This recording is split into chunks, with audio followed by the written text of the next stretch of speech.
Bonjour à tous, bienvenue à tous ceux que je vois régulièrement, comme aux nouveaux, au visage que je ne connais pas. Soyez les bienvenus dans la famille Source de Vie. L'église Source de Vie, c'est une maison, une église avant tout. Qu'est-ce que c'est une église? C'est l'endroit où on rencontre Dieu ensemble. Tu peux rencontrer Dieu dans ta chambre, tu peux rencontrer Dieu seul en marchant. Il y a des spécialistes de la marche ici.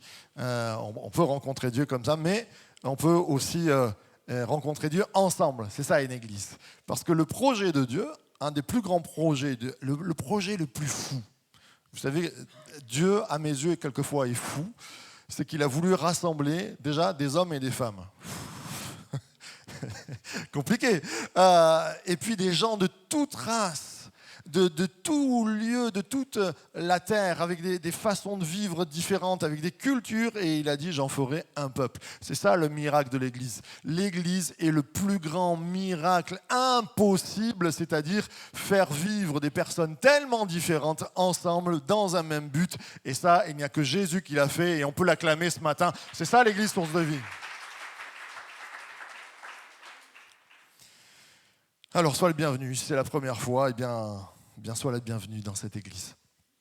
Alors, nous sommes sur cette thématique, une rentrée en pleine forme. Est-ce que je peux avoir ma petite bouteille d'eau, s'il te plaît, Chantal? Merci. Chantal, tu auras une pièce de plus dans le paradis. Une rentrée en pleine forme. À l'église Source de Vie, on est tous des étudiants. Là, j'ai une brochette d'adolescents devant moi. Waouh! 1, 2, 3, il y en a 7 là. 7 magnifiques. Avec 7, on peut changer le monde. Vous savez que vous pouvez changer le monde, là, les ados. Est-ce qu'on peut dire aussi un grand bienvenue à tous les jeunes, à tous les ados qui sont là ce matin?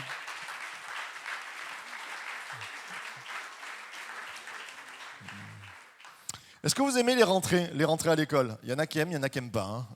Noah, c'était pas trop ça. Hein. Cette année, elle m'a dit, oh, elle avait peur, c'était la 6e. Il y en a qui aiment, il y en a qui m'ont dit oui, oui. Alors, c'est toujours un peu...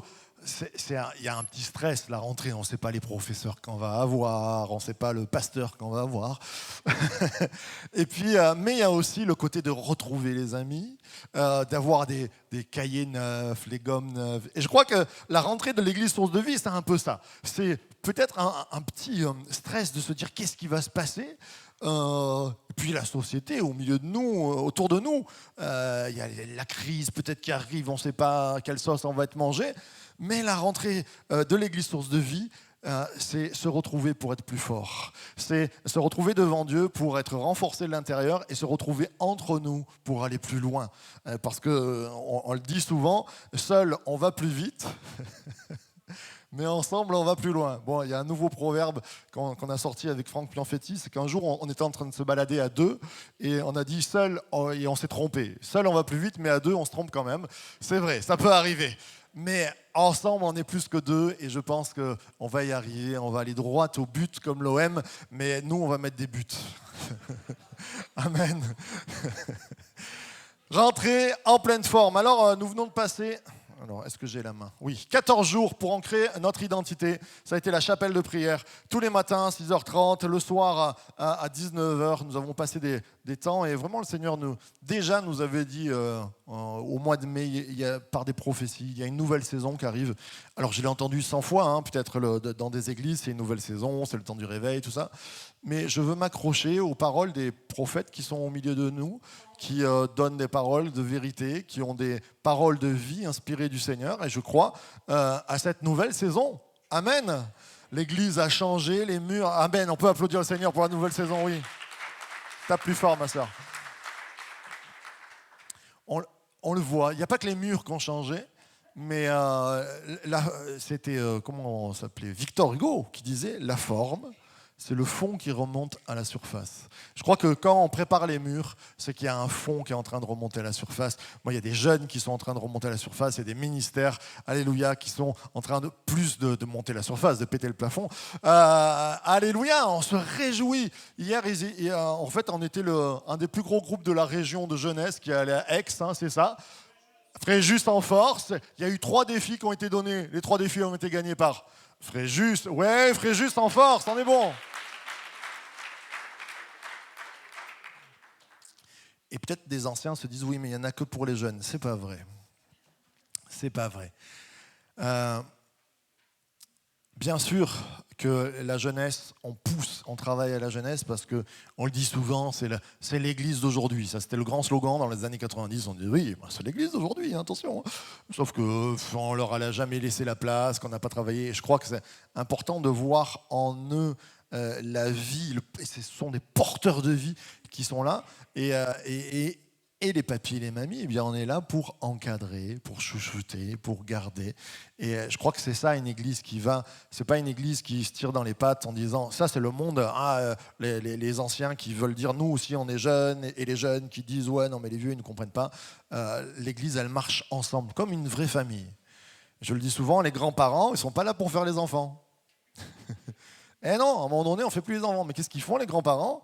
Aux grandes dames, quelquefois, ils ne peuvent plus sortir parce qu'on leur laisse les enfants, on fait garder les enfants. Eh bien oui, ils chouchoutent, ils font pousser, ils câlinent, ils sont là pour consoler. Et c'est ça une église forte. C'est une église qui a aussi des consolateurs, qui a aussi des gardiens, qui a aussi des câlineurs, entre guillemets. On est là tous ensemble et c'est ça une rentrée en pleine forme. Amen.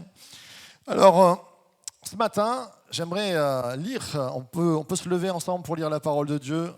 Ces courts versets.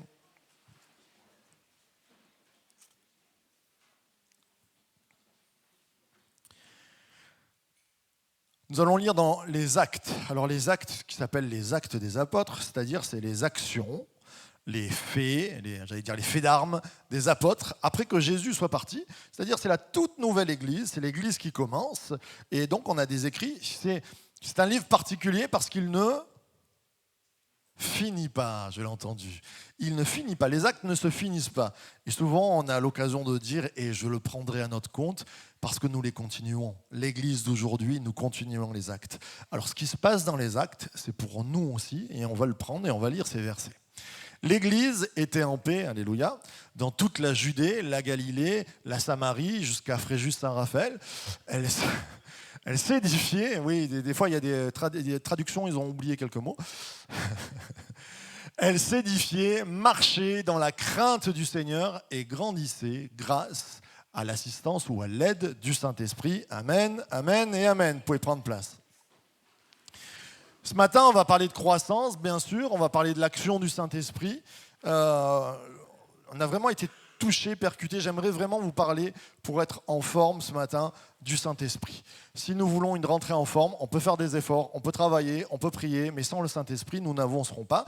Nous voyons que l'Église, son architecte, c'est Jésus, mais celui qui l'aide, le bâtisseur, c'est le Saint-Esprit. L'Église grandissait à l'aide du Saint-Esprit, par l'assistance, vous avez la vieille Bible seconde qui dit par l'assistance du Saint-Esprit, on va travailler un petit peu sur ces versets. Et en cette saison, vraiment, cette dernière prédication, ça sera créé pour avancer. L'Église a été créée pour se mouvoir, pour avancer. Nous ne sommes pas un monument, un bâtiment qui ne bouge plus. Alléluia, les murs bougent chez nous. C'est fou ça. Il n'y a pas que dans Harry Potter que les murs bougent. Dans l'église Source de Vie, pouf, il y a des murs qui bougent, qui sont... Bon, les escaliers ne bougent pas encore, hein, attention. Mais quoique, on pourrait agrandir. On s'est dit, si on poussait l'escalier, là, agrandir, pousser, croître, se mouvoir. L'église est appelée à bouger. À avancer. Et nous avons été créés nous-mêmes pour avancer. Si le Seigneur nous a mis 2 jambes, eh bien c'est pour avancer. Et je crois que l'Église a des jambes. Ah, qu'ils sont beaux les pieds de ceux qui annoncent la parole de Dieu. Alors on a souvent vu ça pour les évangélistes, mais qui annonce la parole de Dieu, la bonne nouvelle? C'est l'Église. L'Église, elle a 2 pieds. Elle avance. Et nous avons été créés pour avancer. Alors ce matin, je pense qu'il nous faut... C'est une compréhension de la vie. Dans la parole de Dieu, les gens qui ont des problèmes, ils sont assis. Comme nous ce matin, mais bon. Assis. Le psaume 1 va dire « Heureux celui qui n'est pas assis avec les méchants ». Souvent, alors, vous pourriez me dire, oui, mais quand on est assis dans la chair, non. Vraiment, la pensée hébraïque, c'est que quand tu es assis, il y a un problème, c'est que tu n'avances plus. Et le mot, et on l'a déjà vu ensemble dans Psaume 1, qui est allié avec heureux, dans la même racine, il y a en marche. Quand tu dis heureux, tu es en marche. La vision de Dieu pour ta vie, c'est pas que tu stagnes, que tu t'assieds. Des fois, on peut réfléchir, on peut prendre un temps de repos, mais même le temps de repos, on est un petit peu comme vous savez, les oies sauvages. Vous connaissez les oies sauvages? Elles ont une particularité, c'est que même en dormant, elles peuvent voler. C'est fou ça. Elles ont une partie du cerveau qui est programmée qu'elles volent encore et elles continuent. C'est fou ce que Dieu a pu faire. Eh bien, l'Église, je crois que c'est pareil. Et le chrétien, la nouvelle créature que Dieu t'a donnée, c'est que tu peux avancer tout en te reposant, tout en dormant. Tu dis, Marc, il a craqué ce matin, les 14 jours lui ont fait du mal. Mais c'est une réalité spirituelle. C'est que Dieu a dit, vous vous reposerez au 7e jour. Il y a un repos dans nos vies, le Shabbat. Il y a quelque chose que Dieu veut que nous ayons, c'est le repos du cœur, la paix, mais il ne veut pas qu'on s'assied pour se reposer, il veut qu'on avance toujours. Mais c'est une réalité qui fonctionne. Dieu veut nous appeler, juste, prenez la parabole des 10 vierges. Celles qui rentrent dormaient aussi. Elles se sont reposées, mais dans leur âme, dans leur cœur, elles étaient en marche vers le mariage. Et nous sommes en marche vers le mariage. Ce matin, le Seigneur veut te dire, tu peux prendre le temps de repos, tu peux te reposer en lui, mais ta vie, elle est toujours en train d'avancer. Tes rêves sont toujours en train d'avancer. Et ça, c'est motivant pour notre Église. Nous ne sommes pas une Église où on va tirer sur la corde jusqu'à se casser les jambes parce qu'ils n'en peuvent plus. Non. On a besoin des temps de repos. Je dis toujours à mes équipiers, on se donne si on n'en peut plus, on sonne la sonnette d'alarme, on se repose. Mais on se repose en avançant. Et ça, c'est que l'action de Dieu. Il a fait de nous des oies sauvages qui pouvons continuer. Tu peux te retourner vers ton voisin et lui dire, tu es une belle oie ce matin, le Seigneur va te faire continuer.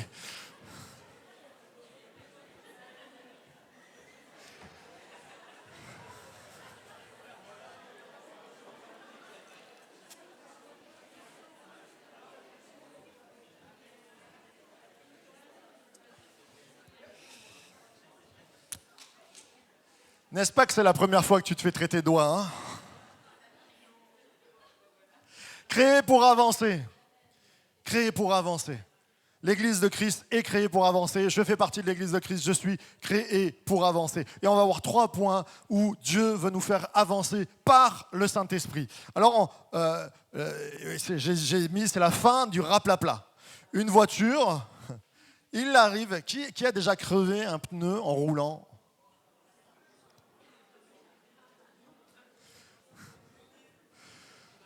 Moi, j'ai même connu quelqu'un, j'étais dans sa voiture, je ne dirais pas à qui, il a tellement...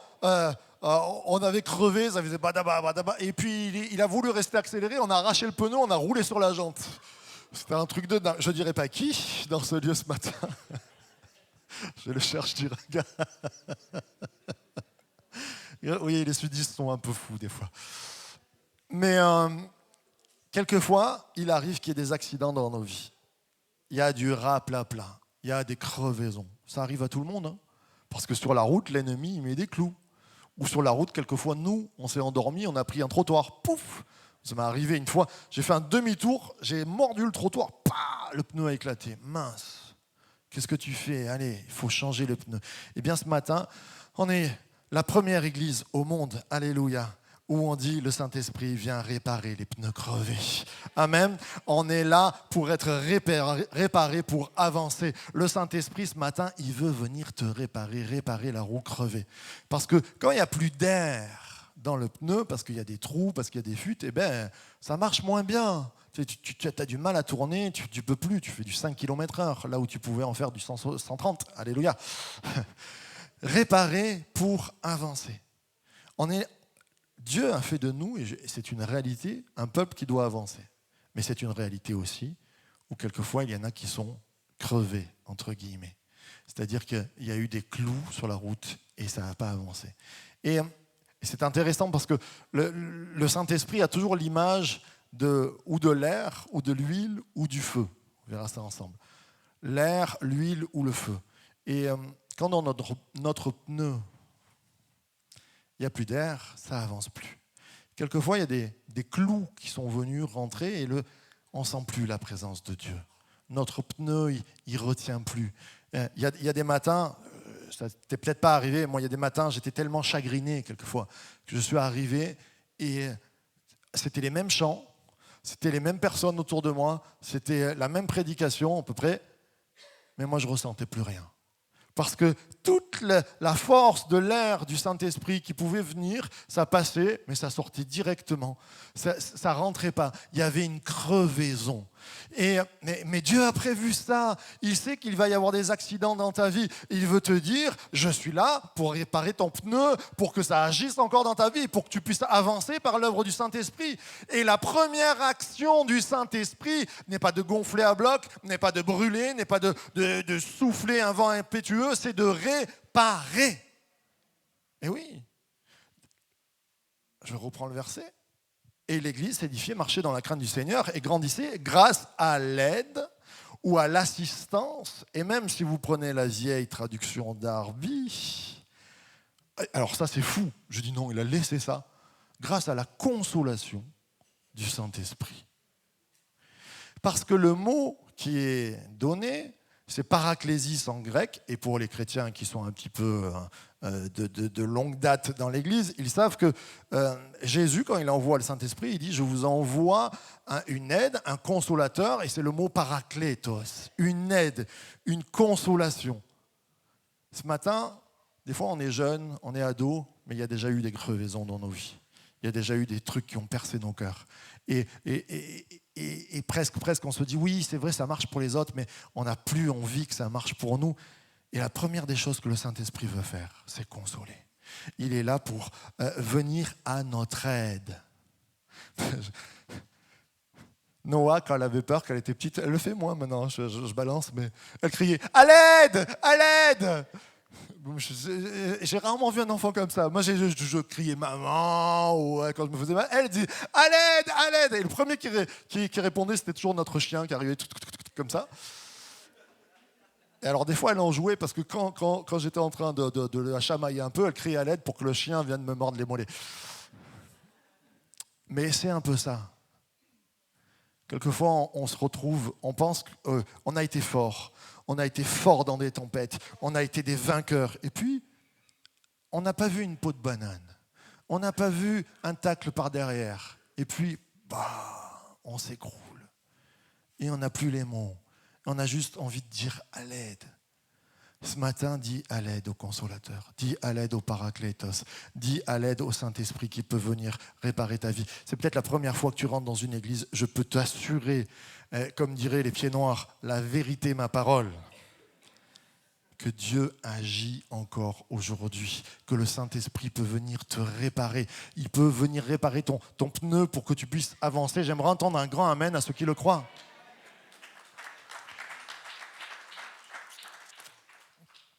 C'est aussi le fait que le Saint-Esprit soit là, il répare, il console.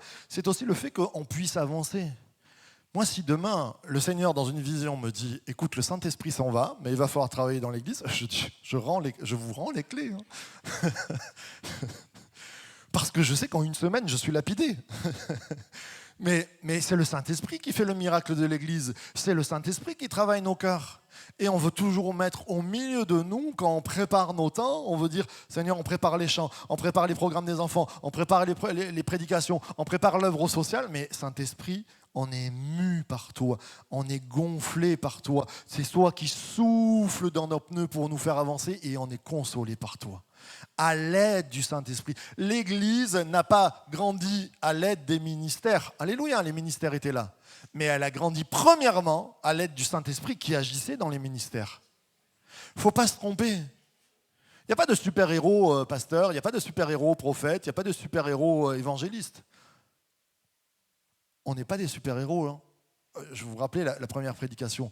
Nous étions la balayure du monde. Paul va dire l'avorton. C'est-à-dire un rien. Et pourtant, le Seigneur fait de nous des héros. Le Seigneur.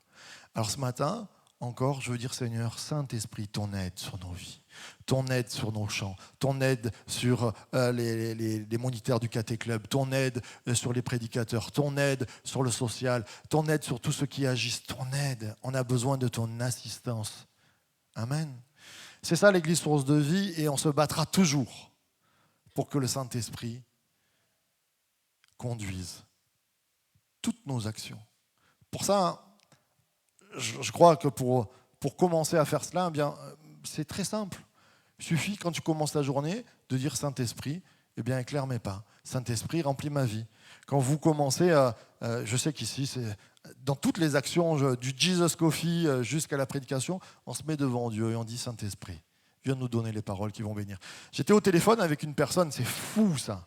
On parle des Jesus Coffee. Alors, Jesus Coffee, je ne sais pas si vous connaissez, c'est nos émissions sur Facebook, YouTube. C'est les matinales qu'on fait. Et j'avais une personne qui, à une certaine époque, a rencontré mes beaux-parents sur Bahreïn, là où ils travaillaient. Et puis ils ne se sont plus vus. Et Michel a eu la bonne, parce qu'il était encore en relation avec, il a eu la bonne idée d'envoyer nos émissions Jesus Coffee en disant regarde un petit peu. Et cette famille-là, maintenant elle est en Belgique, on les salue s'ils nous écoutent, ont été touchés par l'action de Jesus Coffee. C'est pas fou ça?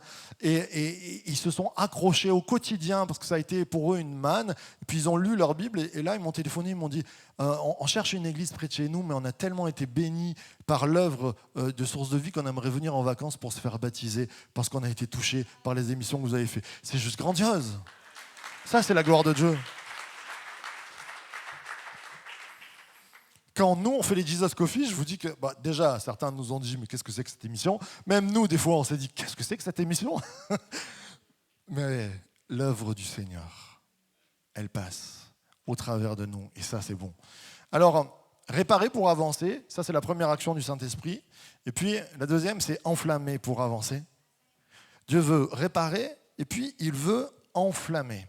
Je vais parler de ce verset où il nous est dit, c'est Jean-Baptiste qui parle, celui qui baptisait dans le désert, et puis il dit, moi je suis juste un petit serviteur, il va venir Jésus, et qu'est-ce que Jésus va faire? Il leur dit à tous, moi je vous baptise d'eau, mais il vient, celui qui est plus puissant que moi, et je ne suis pas digne de délier la courroie de ses souliers, lui, il vous baptisera du Saint-Esprit et de feu.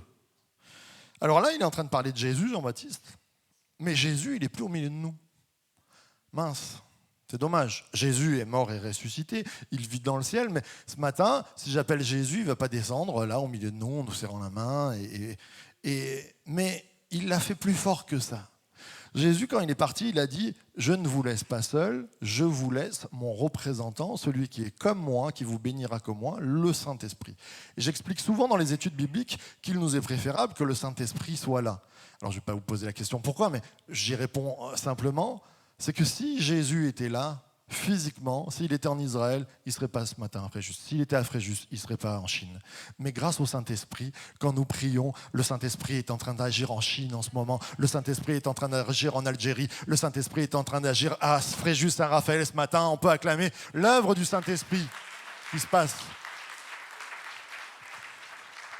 Et alors, il nous baptisera du Saint-Esprit et de feu.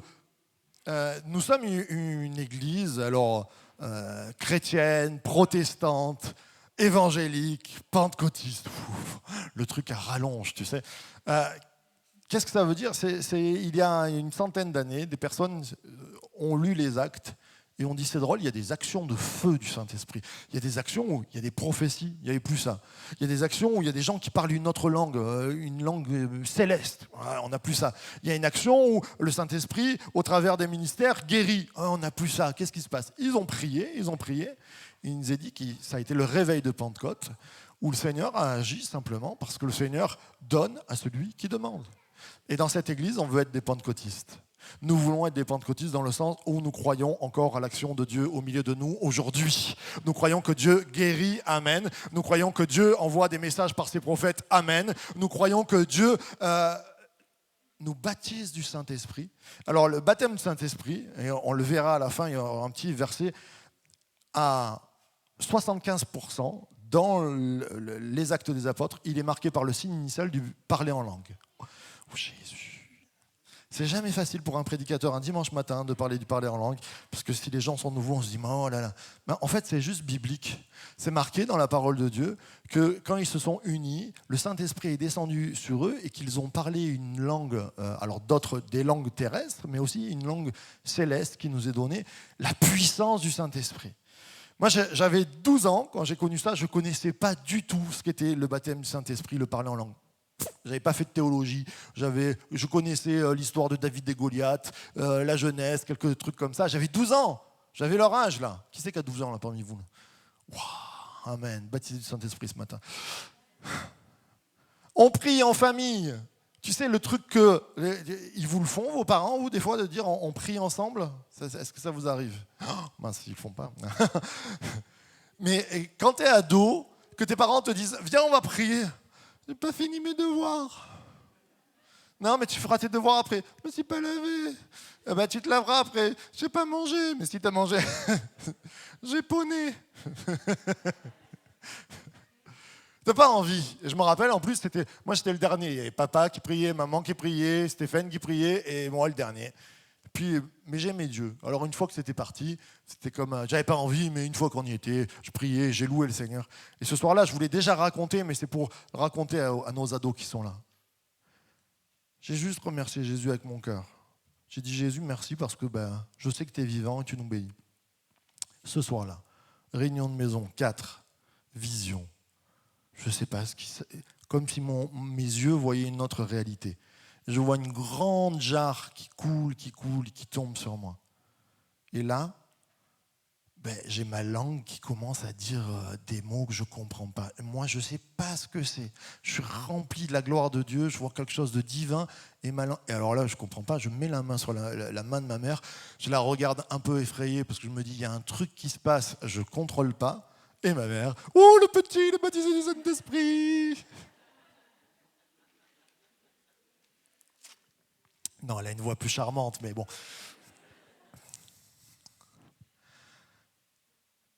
Écoutez-moi, mes frères et sœurs, pourquoi je vous parle de ça? Et là, c'est important. Mon baptême du Saint-Esprit est là l'unique chose qui m'a retenu dans les pires moments de ma vie, de douter. C'est-à-dire qu'il y a des fois où Satan vient avec des montagnes entières, des tempêtes noires, sombres, et on se dit mais c'est pas possible, on a prié, ça marche pas, il y a des maladies, il y a des choses, et on est stressé, on se prend des murs de vent, de tempêtes, de grêle, et on commence à douter, et comme Pierre qui marche sur l'eau mais qui s'enfonce, on est là. C'est l'unique chose qui dans ma vie me dit il y a eu un moment de feu, un moment céleste, un moment où la flamme de Dieu, le Saint-Esprit m'a baptisé et a fait que je ne pourrais jamais douter de l'existence de Dieu parce que je l'ai vu face à face, parce qu'il y a eu une action au travers de ma langue et que j'ai commencé à louer dans une langue céleste. C'est ça l'action de Dieu. Et ça, nous ne pouvons pas en faire l'économie.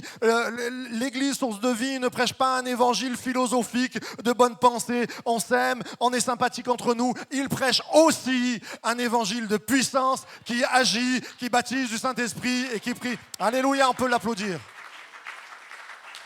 Moi, je vous baptise de feu. Il baptise d'esprit et de feu. Il te faut dans ta vie un impact fort.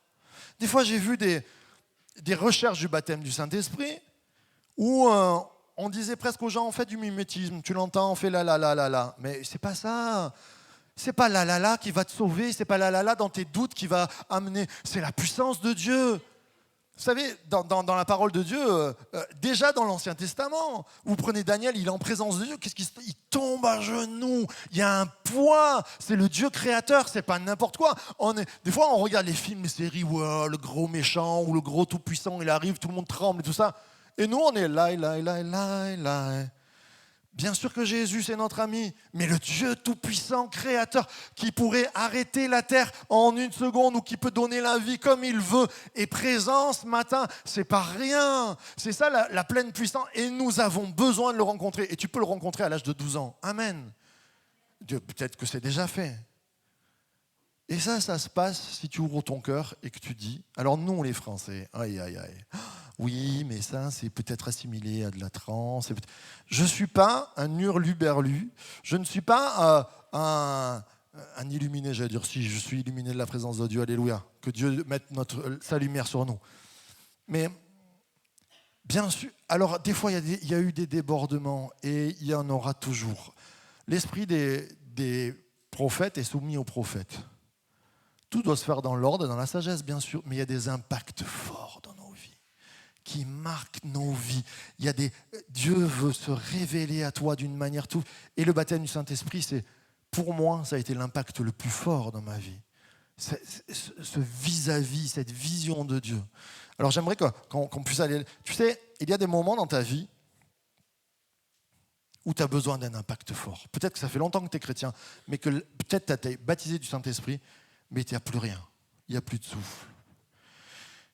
Des fois, on a déjanté. Vous connaissez déjanter? En vélo, ça arrive des fois. Tu roules, tu étais un peu dégonflé, clac, le pneu, il sort. Et pour remettre un pneu, ce n'est pas toujours facile. Et il y a même des personnes qui travaillent sur des tracteurs. C'est presque impossible de remettre un pneu de tracteur. Ou alors il faut des machines surpuissantes. Mais qu'est-ce que vont faire, et on va le voir en visuel, des fois les jantes sont trop grosses, l'épreuve est trop grosse. Et le pneu, c'est tellement dur de reprendre qu'il va falloir pas que de l'air. Parce que dans ma jeunesse, j'ai eu multiples vies. J'ai monté des pneus aussi sur des voitures, et des fois les jantes étaient trop larges. Alors on se mettait carrément, je me rappelle, avec mon frère, à 2 sur le pneu pour l'écraser, mais quand tu mettais de l'air passe, parce que ça n'a pas pris. Il faut que le pneu se tende pour que l'air passe. Sinon, il y a des gorges, si vous voulez, où l'air ne passe pas. Et qu'est-ce qu'on faisait en dernier recours? On allait chercher de l'essence, en anglais on dit de oil, une sorte d'huile, qu'on appliquait sur le pneu, on mettait à l'intérieur et on prenait le feu. Et avec une allumette, et je vais vous prouver, ça arrive, on le fait encore, j'espère qu'il va marcher le GIF. Voici, le monsieur applique de l'huile, le pneu, vous voyez, la jante est tellement large qu'il ne peut pas monter, et puis il va chercher le feu, et boum. Ok? Allez, je vous le remets. L'air se fait, et là, voilà, on peut gonfler. Pourquoi je vous donne cet exemple? Parce que dans nos vies, quelquefois, on n'y arrive plus. Et le Saint-Esprit veut remarquer par la présence une action forte. Ça, c'est à toi de le vouloir. Comment on le fait? C'est à toi de demander le feu. C'est à toi de demander ce moment-là. On peut passer toute notre vie en étant un chrétien sympathique, et c'est bien, mais quand les tempêtes viennent, c'est bon d'avoir de l'assurance et d'être gonflé par le Seigneur, d'avoir reçu cet impact fort. Ce matin, je veux vraiment t'encourager, que tu aies 12 ans ou que tu sois ancien, on n'est ni trop vieux, ni trop jeune pour goûter la pleine puissance de Dieu. Et cette pleine puissance, il y en a qui ont été baptisés du Saint-Esprit dans leur chambre en demandant. Il y en a qui ont été baptisés parce qu'on leur a imposé les mains, c'est-à-dire on a prié ensemble et ils ont été baptisés du Saint-Esprit. De toutes sortes de manières, on peut être baptisé du Saint-Esprit, mais c'est à toi de le chercher. Peut-être que tu as été baptisé du Saint-Esprit il y a 50 ans, mais que tu n'es pas renouvelé, c'est-à-dire impacté. Vous savez, je parle en langue, je ne dirais pas comme Paul plus que vous tous, mais je parle en langue souvent, mais je ne veux jamais que ce soit une habitude. On peut parler en langue, je dis en blablatérant des fois. J'ai rencontré des gens qui me disaient « Oui, non, mais moi, je monte les escaliers, je parle en langue, je prends ma douche, je parle en langue, je mange, je parle en langue. » Ouh là, c'est compliqué. Je veux toujours que ce soit un impact fort dans ma vie. C'est-à-dire que je veux sentir la présence de Dieu. Nous sommes corps, âme et esprit. C'est pas vrai qu'il n'y a pas de ressenti dans la présence de Dieu. Il n'y a pas que du ressenti. C'est pas parce que je le sens pas que je vais pas y aller. Ok, mais il y a des actions dans ma vie. Mais quand je me mets en prière, quand je cherche Dieu, j'ai besoin de ressentir sa présence et de cet impact fort. Alors il est là pour nous réparer, il est là pour enflammer nos vies, et puis il est là pour nous gonfler à bloc pour avancer. Amen. Alors j'ai mis à bloc, et certains, excusez-moi l'expression, vont dire oui, mais si on gonfle trop, ça va exploser. Oui, je suis d'accord. Mais si je vous avais mis gonfler pour avancer, c'est un peu bizarre quand même. Gonfler à bloc. Après qu'on ait réparé, après qu'on ait mis le pneu, parce qu'il y a une explosion dans nos vies qui redémarre, et je le souhaite, et on va prendre un temps tout à l'heure où on va réclamer la présence du Saint-Esprit. Il y a un temps aussi où le Seigneur veut nous gonfler à la bonne mesure pour qu'on puisse aller de l'avant. Vous savez, j'ai une vieille voiture, et vous le savez, c'est une vieille Peugeot 403, et il suffit, parce qu'elle n'a pas d'assisté, vous savez, maintenant il y a toutes les assistés, tout ça. Il suffit que les pneus à l'avant soit moins gonflé. Et je peux vous dire que c'est compliqué à tourner pour faire un créneau. Vous êtes là. Un jour, je vais voir mon papa et je lui dis, mais papa, moi j'ai une direction, elle est lourde. Il me dit, mais t'as bien gonflé les pneus? J'avais pas fait attention. Au lieu de 2,3 kg, il y avait 1,8 kg. Tu le vois pas à l'œil. J'ai mis 2,3 kg. Oh, un jouet. Ça se déplaçait tout seul. C'est un peu ça dans notre vie. La Bible dit, Jésus, rempli du Saint-Esprit, revint du Jourdain et fut conduit par l'Esprit dans le désert. Tandis que ses disciples, dans Actes, remplis de joie et du Saint-Esprit. Ça change tout quand tu es à la bonne pression que Dieu veut mettre dans ta vie du Saint-Esprit. Pourquoi ça a changé l'Église? Pourquoi les gens ont changé le monde? Pourquoi Jésus a changé le monde? Parce qu'il était rempli du Saint-Esprit, gonflé à bloc. Et quand nous, on a été baptisés du Saint-Esprit, alléluia, et puis ça diminue, ça diminue, ça diminue. Et on est mou, et on n'arrive pas à déplacer, et pour déplacer, des fois il y a des églises. J'ai un ami qui me disait, non mais c'est dur, tu comprends tout ça? Mais oui, on est devenus des paquebots administratifs, les églises, tu sais. Il n'y a plus d'air dans les pneus, il n'y a que les pneus presque. Et c'est dur à déplacer, mais soyons remplis du Saint-Esprit, les frères et sœurs. Et être rempli, c'est juste aller voir le Saint-Esprit et dire « Remplis-moi ce matin, fais de moi celui que tu veux, viens souffler dans ma vie ». Être gonflé à bloc pour avancer. C'est important.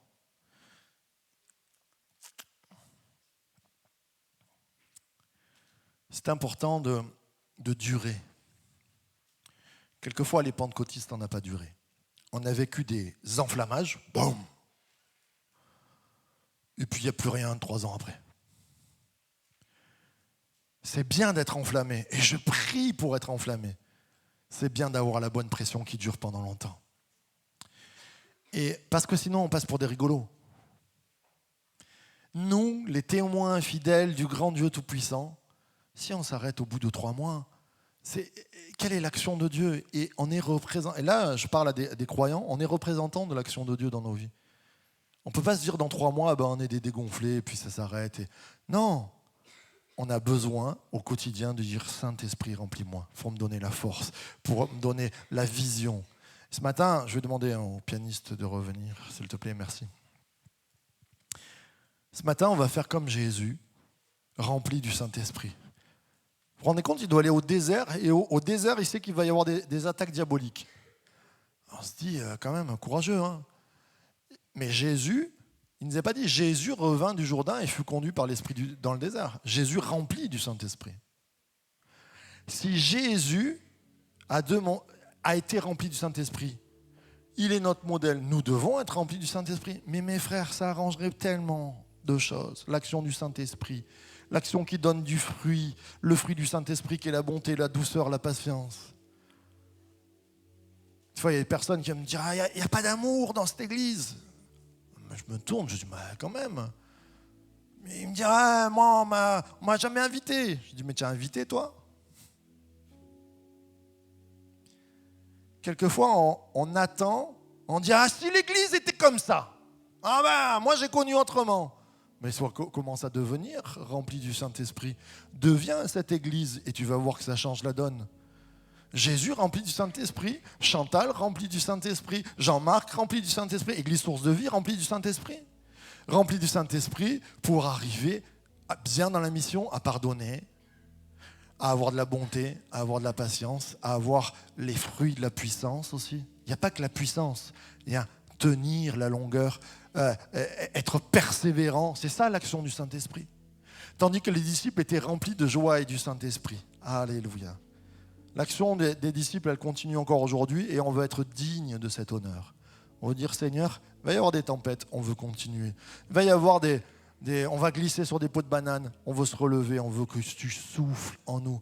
Moi, quand je vois une de nos doyennes, Madame Blanc, qui est là ce matin, elle en a passé des épreuves, Madame Blanc. Il y en a eu des épreuves, mais le Saint-Esprit toujours est en elle. Et elle prie, elle intercède pour cette Église, pour que nous puissions avancer. À nous d'être gonflés par le Saint-Esprit. Je termine par ce verset. On pourrait se lever ensemble.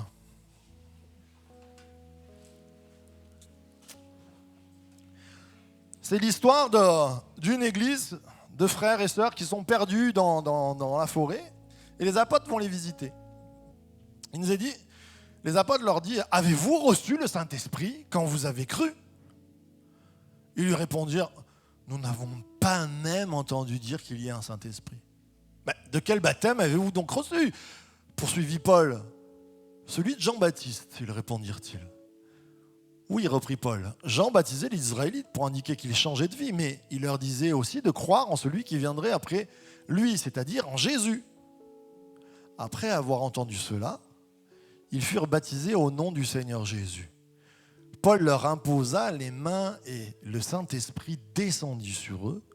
Ils se mirent à parler dans diverses langues et à prophétiser.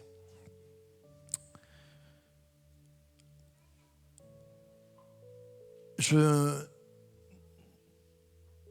n'ai pas baptisé tout le monde dans cette église. Je n'ai pas suivi tout le monde dans cette église. Mais ce que la Bible nous enseigne, c'est que nous devons être baptisés en tant que confessants, en tant que personne où on dit « j'accepte Jésus dans ma vie ». Et ce que la Bible nous enseigne, c'est que nous devons être baptisés du Saint-Esprit. Et quelquefois, on est passé au travers en disant « oui, le Saint-Esprit agit dès là. On a le Saint-Esprit dès qu'on se convertit. » Oui, alléluia. Mais dans ces versets, avez-vous reçu le Saint-Esprit? Quand Paul est en train de parler de ça, il dit « avez-vous reçu quelque chose qui se voit? Avez-vous reçu ce Saint-Esprit qui marque? Ce Saint-Esprit qui vient vous faire parler dans d'autres langues, qui vient vous donner des dons de puissance? Avez-vous reçu ?» Ce matin, j'aimerais te dire, as-tu reçu? Et peut-être aussi, depuis quand n'as-tu pas reçu? Peut-être que tu l'as reçu il y a longtemps, mais depuis peut-être un bout de temps. Alors, ce matin, on a les yeux fermés. Et je ne suis pas là pour faire un show. Je ne suis pas là pour comptabiliser les mains qui se lèvent du tout. On est devant la présence de Dieu. Je ferme les yeux, je ne regarde pas. Mais que tu sois adolescent ou que tu sois ancien dans cette église, c'est ton moment. C'est le moment avec Dieu. Et je te pose cette question, as-tu reçu la puissance du Saint-Esprit? As-tu reçu le Saint-Esprit? As-tu été baptisé du Saint-Esprit? Ou depuis combien de temps n'as-tu pas été rempli du Saint-Esprit? Alors ce matin, et personne ne regarde, c'est entre toi et Dieu, mais c'est un geste que tu fais entre toi et lui. Je te demanderai de lever ta main comme un signe où tu dis « Seigneur, je veux plus de ta présence ». Moi, le premier, on a passé 2 semaines dans la présence de Dieu, mais ce matin, je veux une nouvelle vision fraîche, une mesure fraîche du Saint-Esprit. Je lève la main devant mon Dieu. Quand tu lèves ta main, c'est comme un appel où tu dis « Seigneur, viens à mon aide, premièrement. Viens à mon aide, viens réparer ma vie, viens me consoler, viens réparer, viens reconstruire, viens remettre ton souffle de vie. » Quand tu lèves la main, c'est aussi, viens faire une action de feu dans ma vie. Viens réimprimer une marque puissante de ta présence. Viens me baptiser du Saint-Esprit. Quand tu lèves ta main, c'est aussi pour dire, Seigneur, mets ton air pour que je puisse avancer jusqu'à la fin de ma vie et pas m'arrêter. Donne-moi la constance, donne-moi la persévérance, donne-moi de repartir et d'avancer jusqu'au bout. Notre Père, nous sommes devant toi. Nous sommes devant toi. Tous ensemble, nous voulons te prier pour être remplis du Saint-Esprit. Tous ensemble, nous désirons ton feu ardemment. Alléluia. Si tu as besoin, et on est en famille, on aime bien prier les uns pour les autres. Ce n'est pas toutes les personnes qui vont se lever qui ont levé la main, mais tu as besoin de plus. Alors viens sur le devant, on va prier pour un ressourcement, pour une réparation, pour une action de feu. On va peut-être même un peu pousser les chaises et on va prier afin qu'avec les anciens, tu puisses être renouvelé, afin que tu puisses repartir, afin que tu puisses encourager.